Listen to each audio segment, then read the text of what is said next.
క్రయధనముకై రుధిరము కార్చితివి, ఫలవంతములైన తోటగా మార్చితివి.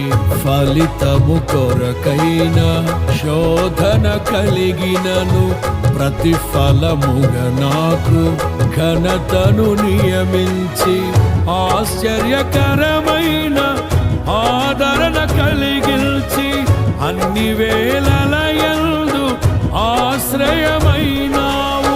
ఎంతగా కీర్తించిన నీ రుణమే నే తీర్చగలనా? ఇదే కదా నీలో పరవశం, మరువలేని తీయని జ్ఞాపకం. నూతనమైన కృపా, నవనూతనమైన కృపా,